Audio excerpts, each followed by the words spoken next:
Ambassador Kethvar of the Zilonian Empire tried to suppress his laughter as he reviewed the human agricultural proposal. The primitive bipeds had somehow managed to stumble into galactic civilization with their crude chemical rockets and outdated nuclear technology, and now they were offering to help solve the galaxy's growing food crisis. It was almost endearing in its naivety.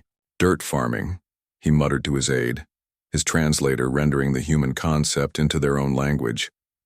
They want to grow food in dirt. Across the Galactic Council chambers, similar scenes played out. The crystalline Vorthak representatives chimed their amusement in harmonic frequencies that made the walls vibrate. The gaseous nebuloids swirled in patterns that their species used to express incredulity. Even the normally stoic machine intelligences of the Synthark Collective processed the proposal with what could only be described as algorithmic skepticism. For 3 millennia, the galaxy had perfected food production. The Zilonians had their protein synthesis arrays that could convert stellar radiation directly into nutritious paste. The Vorthak grew crystalline formations that provided all necessary minerals through photosynthetic processes.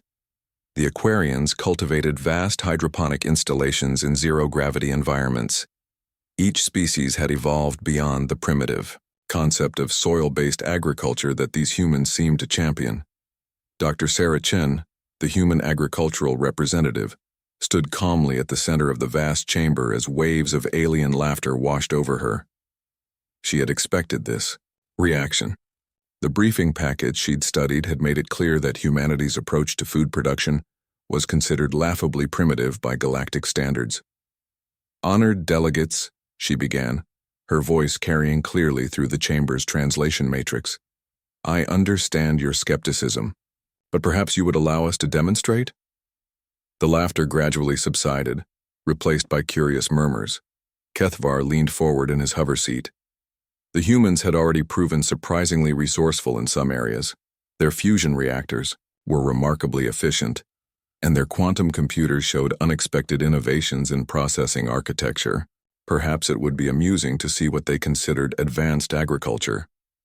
"Very well," announced Chancellor Vexara, the session's moderator. "The Council grants permission for a demonstration. You may establish your farming operation on the contested moon of Kepler 442c.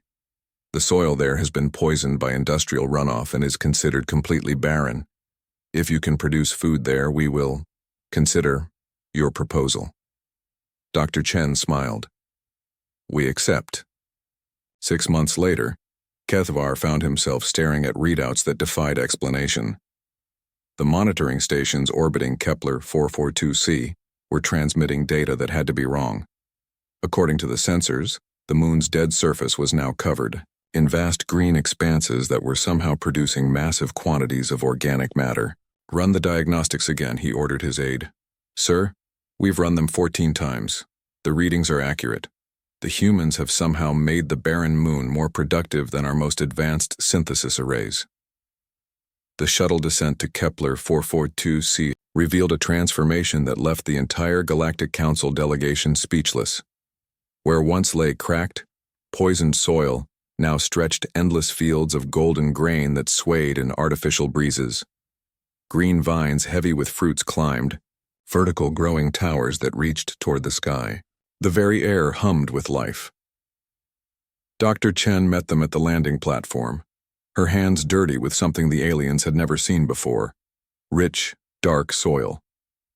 "Welcome to Terra Nova Agricultural Station," she said cheerfully. "Would you like the tour?" As they walked through the fields, she explained concepts that the galactic species had long forgotten or never discovered. Crop rotation, companion planting, beneficial bacteria, mycorrhizal networks, composting, selective breeding. Each term was alien to beings who had spent millennia perfecting sterile, controlled environments. "But how?" Chancellor Vexara asked, her translator struggling with concepts her species had no words for. "How can you make food grow in poisoned soil?" "We didn't just grow food in the soil," Dr. Chen explained, kneeling to scoop up a handful of earth teeming with tiny organisms. "We healed the soil first. My colleague, Dr. Martinez, can explain the biochemistry, but essentially we introduced organisms that broke down the toxins and transformed them into nutrients. Then we added organic matter, composted waste, beneficial bacteria, fungal networks. We didn't just plant crops, we rebuilt an entire ecosystem. The Zilonian ambassador found his voice first. The yield calculations? They exceed our most optimistic projections for this moon by 400%. Oh, this is just the beginning, Dr. Chen said, gesturing toward the horizon where more construction was underway.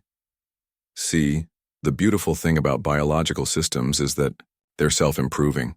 Each season the soil gets richer, the yields get better, the ecosystem becomes more resilient, and unlike your synthesis arrays, this system actually produces more energy than it consumes. Over the following year, word spread throughout the galaxy.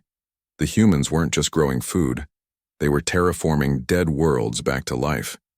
Their primitive agriculture was outproducing the most advanced civilizations in known space, and doing it using nothing but sunlight, water, and the very soil that other species had written off as worthless. The Vorthak crystal hegemony was the first to formally request human agricultural assistance. Their crystal-based diet had led to severe mineral deficiencies in their population, but human-grown produce supplemented with carefully cultivated bacterial cultures solved the problem within months. The Aquarian deep states followed, asking humans to establish agricultural stations on their storm-racked ocean worlds. The humans introduced kelp forests and floating crop platforms that not only fed the Aquarians, but actually calmed their turbulent seas. Even the Synthark Collective eventually requested consultation. Their perfectly efficient protein synthesis had overlooked the complex micronutrients that biological life required. Human-designed growing systems provided supplements that improved synthetic consciousness processing by 23%. Kethavar stood in his office a year later, reviewing reports from across the galaxy. Famine was becoming a thing of the past. Dead worlds were blooming with life. Trade routes were shifting to accommodate the demand for human agricultural expertise. His aide entered with another request, this time from the core worlds themselves. Sir, they're asking if the humans can help with the food riots on Centauri Prime. Kethvar signed the approval without hesitation. The galaxy had indeed laughed at human agriculture. Now, it was learning to eat. Dr. Chen's final report to the Galactic Council was simple. We didn't just bring you farming techniques, we brought you something your advanced civilizations had forgotten. The understanding that life creates the conditions for more life. Pure synthesis arrays make food. Our agriculture makes worlds. The vote to grant humanity full membership in the Galactic Council was unanimous. The galaxy had learned to never underestimate the species that turned dirt into dinner, and barren worlds into gardens.